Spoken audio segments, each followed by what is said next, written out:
أعوذ بالله من الشيطان الرجيم. بسم الله الرحمن الرحيم.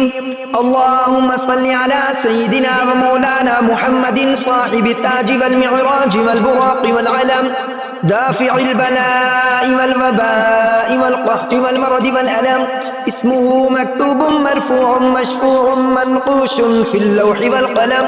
سيد العرب والعجم، جسمه مقدس معطر مطهر منور في البيت والحرم. شمس الضحى بدر الدجى صدر العلا نور الهدى كافي الورى مصباح الظلم. جميل الشيم شفيع الأمم صاحب الجود والكرم.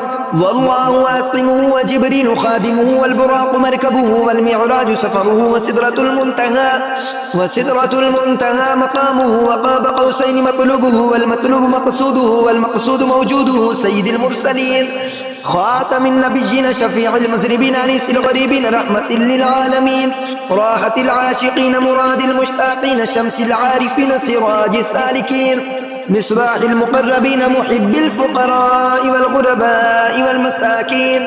سيد الثقلين نبي الحرمين إمام القبلتين وسيلتنا في الدارين صاحب قاب قوسين محبوب رب المشرقين ورب المغربين. جد الحسن والحسين جد الحسن والحسين جد الحسن والحسين مولانا ومولى الثقلين أبي القاسم محمد بن عبد الله نور من نور الله.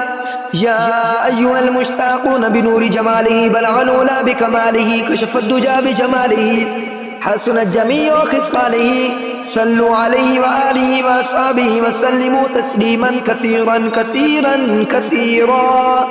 آمنت بالله صدق الله العظيم.